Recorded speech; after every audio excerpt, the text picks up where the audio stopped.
Hello and good morning, Amy. How are you doing today?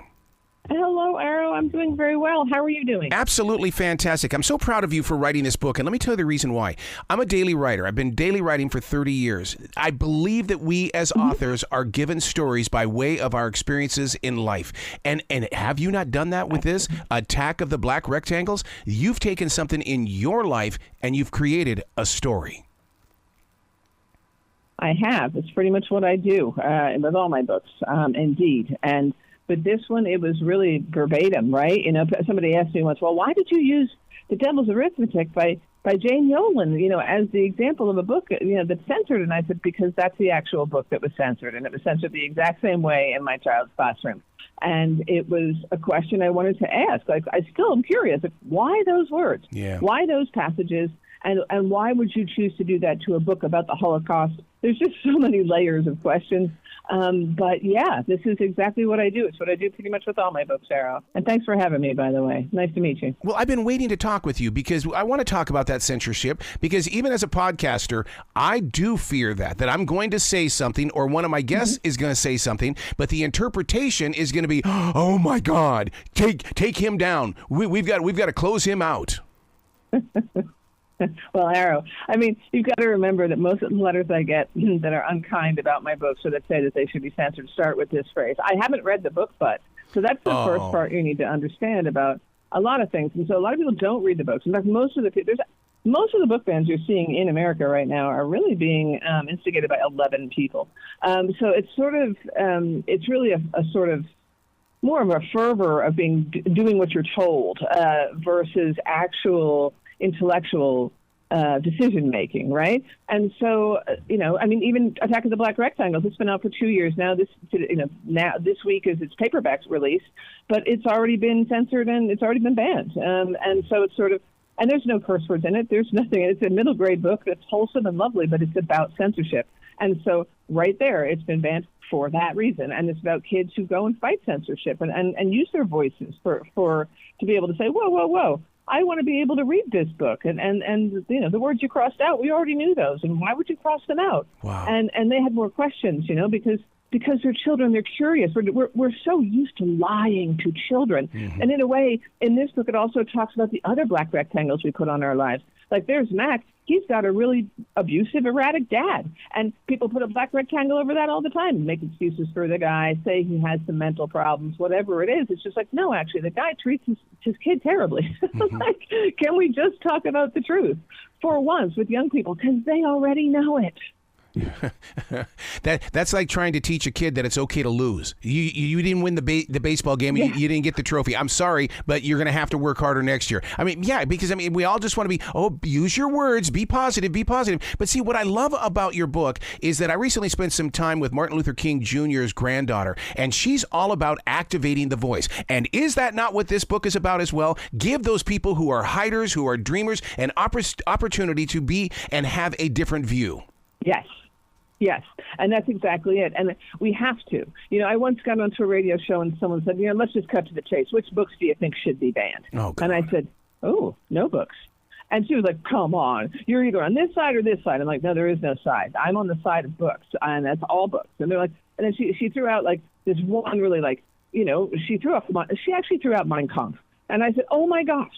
I don't think she ever expected anyone to be so excited to defend this book. But I said, listen, I grew up in rural Pennsylvania surrounded by hate groups. I have lumps on my head from hate groups. All I've ever wanted to know is the answer to hate. That book is the key to the lock. And is it disgusting? Yes. Does it gross me out? Unbelievably. But so did getting beaten up by skinheads.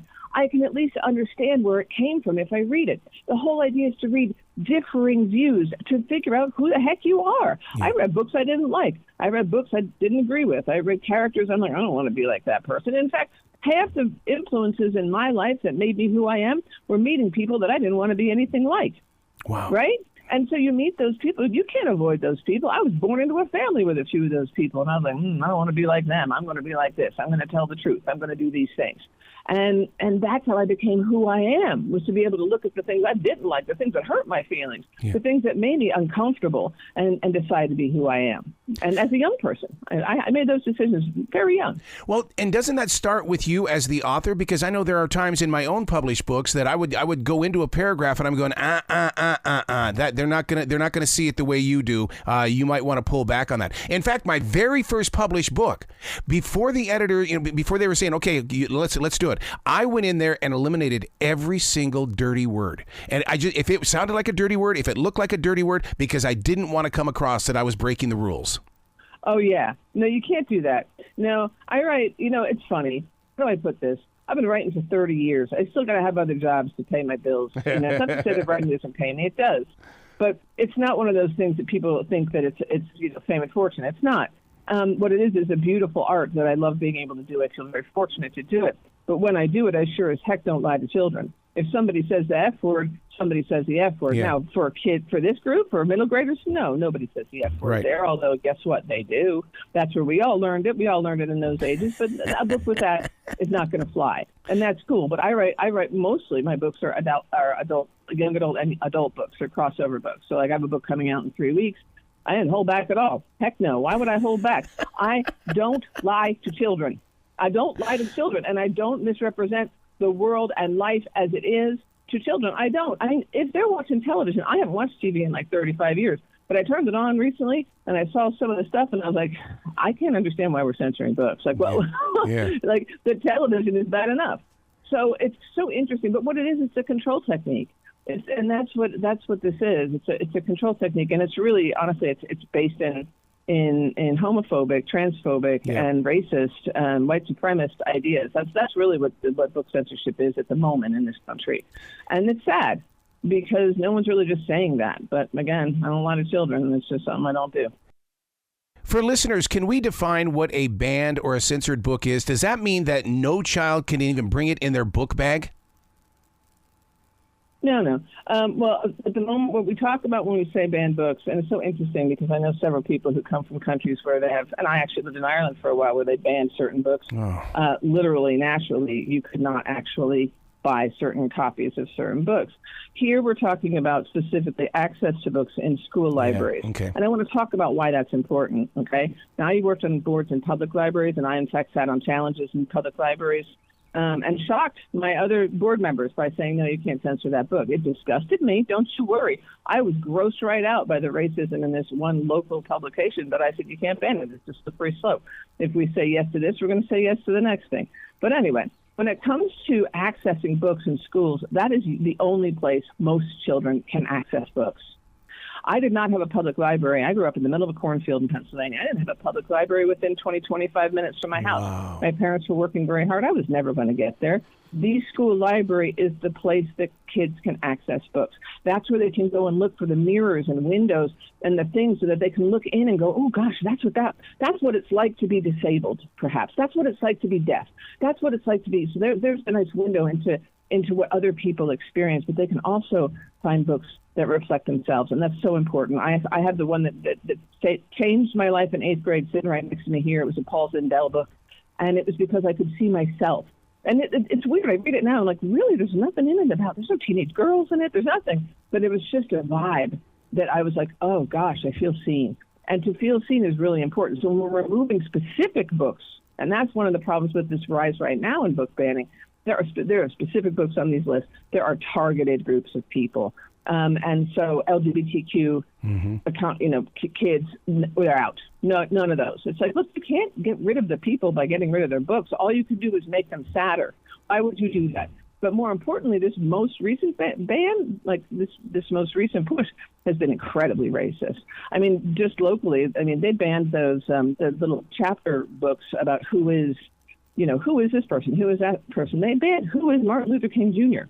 They banned who is Sonia Sotomayor. Yeah. So when I look at things like that, what we're just trying to eradicate history, and it really is based in the ideas of that I don't agree with. And you know what? That I have ideas they don't agree with. But the bottom line is this. It goes down to the golden rule. I can't tell you what to read, and you can't tell me what to read. And I can't tell you what your kids can read, and you can't tell me what my kids can read. And therefore, That's why we have professionals called librarians and educators. Wow. And educators are incredibly educated in what they do, and librarians are incredibly educated in what they do. There are people who teach the science of reading, and the science of young people reading is fascinating. But most of us don't know it, and those people sitting on those school boards don't know it. Yep. And that's a shame. These people have spent their whole lives, truly researching how young minds take in information, and we're like, we don't care. I don't like this book.